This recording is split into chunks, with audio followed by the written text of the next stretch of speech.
Suivant sa communication, le chef de l'État est revenu sur la visite de terrain qu'il a effectuée le jeudi 2 octobre à la ferme moderne de Ngomen de l'Agence nationale pour l'insertion et le développement agricole ANIDA aux agriculteurs du Djobas et au Forail de Seorail dans le département des Thiès pour se féliciter de la bonne maturité des cultures, du bon comportement global de l'hivernage et de la bonne préparation de la tabaski.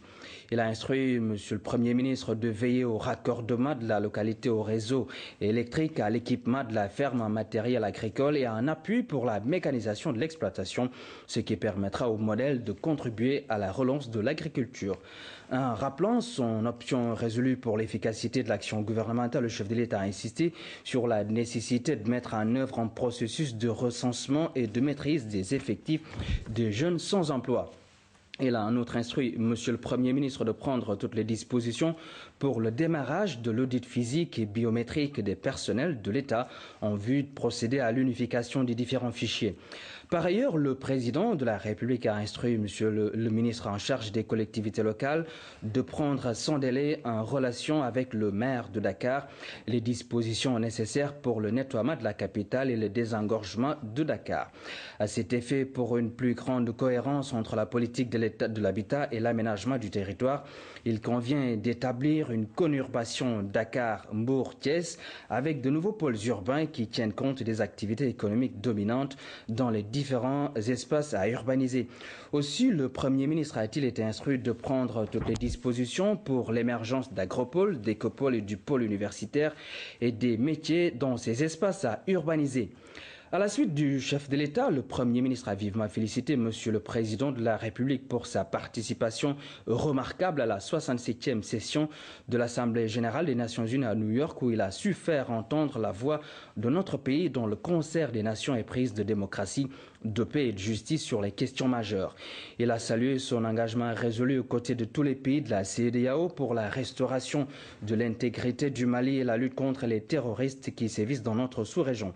Le Premier ministre a également salué la vigueur et la rigueur avec lesquelles M. le Président de la République a exprimé la position de l'Afrique qui revendique 2 sièges permanents au Conseil de sécurité avec les mêmes privilèges et prérogatives que les membres actuels, ainsi que la nécessité d'une coexistence pacifique des cultures, des religions et des civilisations. Il a ensuite rendu compte des activités gouvernementales et des audiences qu'il a accordées. Le ministre de l'Intérieur a présenté une communication sur les actions menées dans le cadre du plan Orsec en insistant sur le dispositif mis en place pour favoriser le retour des personnes sinistrées à leur domicile. Le ministre de l'Hydraulique et de l'Assainissement a fait le point sur la situation actuelle des inondations en faisant part au Conseil de la stratégie de surveillance des zones sensibles ou exposées et des différentes actions menées. Il a souligné à cet effet en rapport avec le plan Orsec que les dispositions idoines ont été prises au niveau des différents points critiques identifiés par le Comité national de lutte contre les inondations qui ont pu être maîtrisés. Le ministre de l'Agriculture et de l'Équipement rural a rendu compte au Conseil de l'évolution de la campagne agricole et de la pluviométrie. Tirant les conclusions d'un échange très large sur les différentes questions soulevées, le président de la République a souhaité un bon pèlerinage aux pèlerins sénégalais et a instruit le Premier ministre de veiller au bon déroulement du pèlerinage à la Mecque, à savoir l'hébergement, la restauration et le transport des pèlerins. Par ailleurs, le chef de l'État a chaleureusement félicité notre équipe de basket avec la récente victoire des moins de 18 ans en filles, ici même à Dakar, tournoi également qualificatif au prochain championnat du monde et de la catégorie.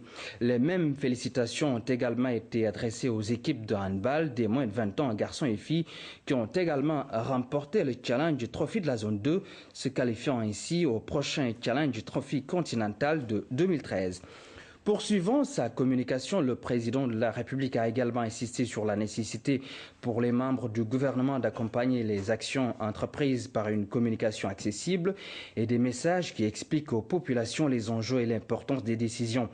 À ce titre, il importe de préciser que les prix des hydrocarbures font l'objet d'un ajustement automatique toutes les 4 semaines sur la base des évolutions des cours mondiaux.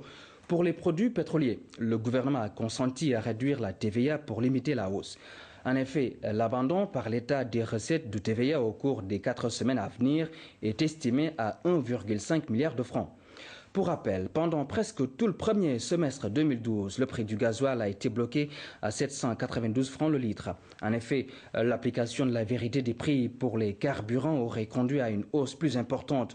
La même volonté de soutenir le pouvoir d'achat des ménages a conduit le gouvernement à faire le même effort pour le gaz butane dans ses différents emballages. En décidant de limiter de moitié la hausse des prix du gaz butane, le gouvernement supporte à hauteur de 741 millions de francs la perte de l'importateur pour les 4 semaines à venir. Il convient d'ajouter à ces pertes l'abandon par l'État des droits de douane et de TVA pour un montant estimé à 1,5 milliard en 4 semaines. Tous ces efforts sont consentis par l'État pour atténuer la hausse des prix intérieurs des produits pétroliers. Abordons la question de la sécurité publique et du civisme. Le chef de l'État a instruit Monsieur le Premier ministre en rapport avec le ministre de l'Intérieur de prendre les dispositions pour juguler le regain d'insécurité et de violence dans notre pays, dans les agglomérations et dans les zones aurifères. Dans le même élan, il a rappelé l'importance particulière qu'il accorde au respect dû au symbole de la République, en procédant notamment à la levée des couleurs aux heures conventionnelles dans tous les espaces recevant du grand public et de la faire respecter par tous les moyens. Au titre des textes législatifs et réglementaires, le Conseil a examiné et adopté un projet de loi autorisant le président de la République à ratifier l'accord entre le gouvernement de la République du Sénégal et l'Union africaine sur la création de chambres africaines extraordinaires au sein des juridictions sénégalaises.